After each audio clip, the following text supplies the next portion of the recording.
शास्त्रियों पे, हमारे कथाकारों पे जो हिंदुत्व को आज आगे ला रहा है, उसके खिलाफ, उसको भ्रष्ट करने वाले, धोखाधड़ी करने वाले लोगों के खिलाफ, चाहे राजद का हो चाहे किसी भी पार्टी का हो, ऐसे पागलों के लिए कानूनी कार्रवाई होनी चाहिए और वो सब माफी मांगे।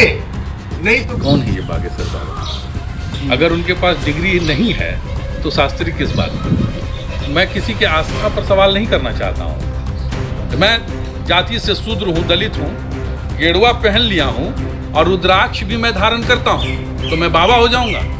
मुझे जो सरकार है, सुशासन जो सरकार है, इनके ऊपर कई बड़े आरोप हैं और उनसे माफ़ी मंगवाना चाहिए, माफ़ी स्वयं मांगना चाहिए।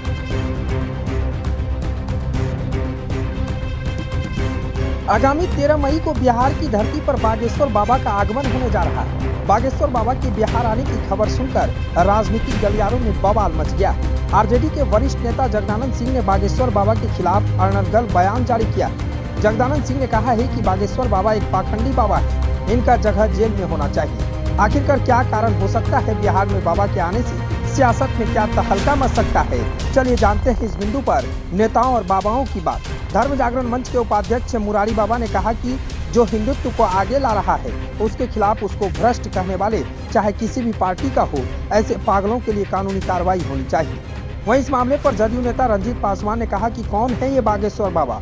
अगर उनके पास डिग्री नहीं है तो शास्त्री किस बात का?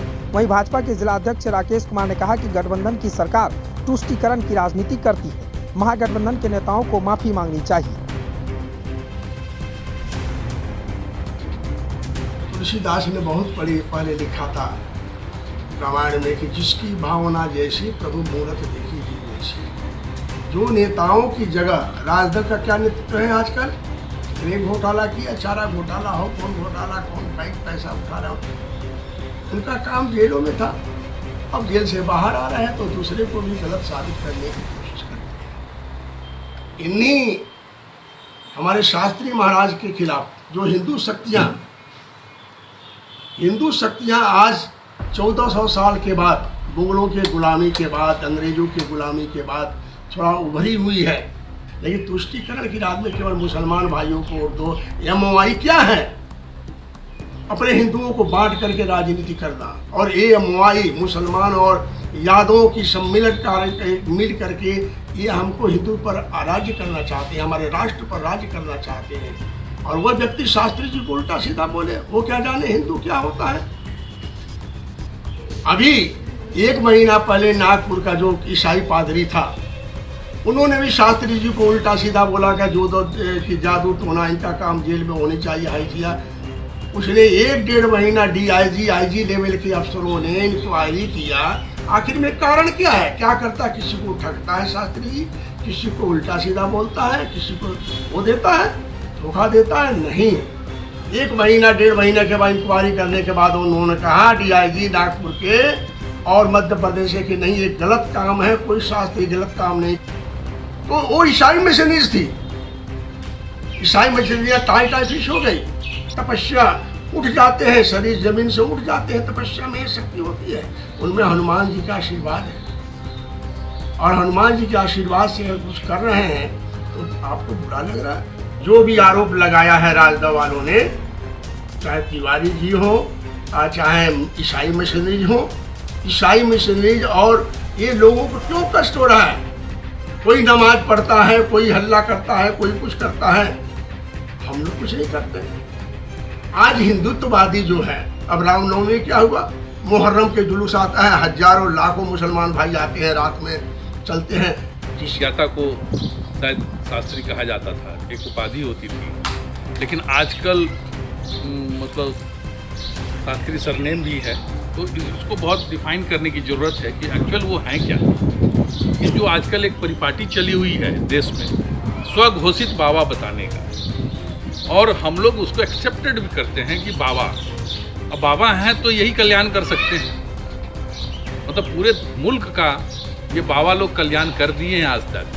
आसाराम बापू ने किया, एक नाम आता था निर्मल बाबा, उन्होंने किया, और कई नाम हैं ऐसे जो बाबा ने कल्याण कर दिया है।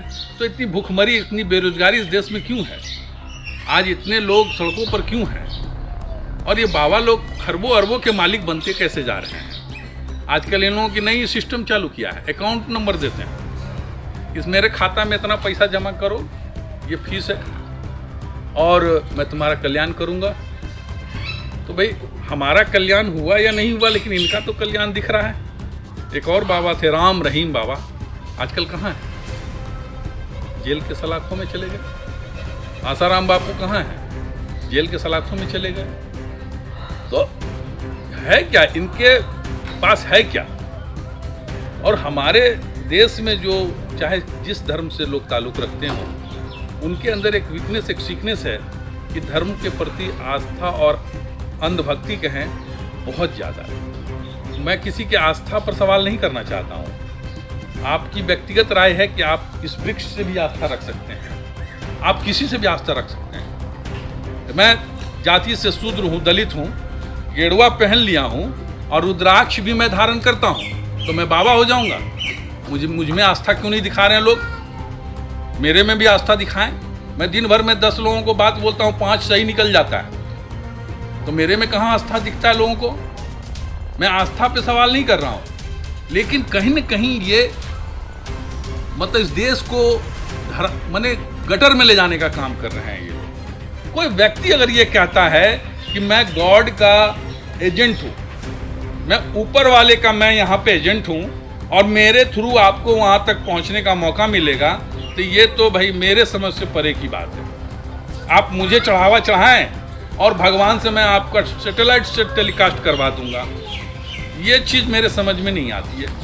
अगर बाबा की बात करनी है, अगर इस देश में अगर किसी बाबा ने उपकार किया है और किसी बाबा ने इस देश के लोगों के लिए कुछ किया है, तो वो एकमात्र बाबा साहब अम्बेडकर हैं। उनमें आस्था रखें। बड़ा दुखद है, बड़ा आश्चर्यजनक है, लेकिन ये लगातार मैं नोटिस कर रहा हूँ, लगातार मैं देख रहा हूँ कि हमारे महागठबंधन और खासकर आरजेडी, उनके ज़्यादातर नेता इस तरह का शब्दों का प्रयोग कर रहे हैं, तुष्टीकरण की राजनीति कर रहे हैं, जो किसी भी प्रकार से ही अच्छी बात नहीं। हमारे सभी संविधान में धर्मों का सम्मान करना सिखाया है और खासकर सनातन संस्कृति जो है, हिंदू धर्म जो है, उसका सम्मान तो सबसे पहले हमें होता है। कारण ये है कि हम इसी इतिहास के साथ भारतवर्ष जो है हमारा आगे बढ़ा है और बना। इस तरह की चीज़ों को बार बार प्रयोग करना, इसके पहले शिक्षा मंत्री उन्होंने प्रयोग किया, इनके एक और माननीय विधायक ने ब्राह्मणों के ऊपर कुछ आरोप लगाया। ये लगातार चल रहा है, तुष्टीकरण की राजनीति कर रहा है। वो राजनीति से समाज नहीं बनाया जा सकता, समाज बनाया जा सकता। इस तरह की चीज़ों से बचना चाहिए। जेल का स्थान तो अभी तय होने वाला है, चिंता ना करें। कई आरोप लगे हुए हैं इनके स्वयं के शीर्ष के नेता के ऊपर। सुशासन बाबू देखते हैं उसमें क्या करते हैं, क्या उनकी गड़बड़ रहती है। माननीय नीतीश कुमार जी की जो सरकार है, सुशासन बाबू की जो सरकार है, इनके ऊपर कई बड़े आरोप हैं। खासकर अभी एक आरोप सीबीआई ने तय किया है, जिसका पूरक भी दाखिल हो चुका है। तो जेल में जाने वाले तो ये लोग स्वयं लोग हैं, और कितने लोग उनके जेल से गए हैं और किस प्रकार के लोगों से इन्होंने जेल से निकाला है। अभी 29 लोगों को निकाला है, वो भी आप देखिए कि जेल में जाने वाले कौन है और निकलने वाले कौन है, ये तो स्वयं इनको पता है और आने वाली जनता भी बता देगी।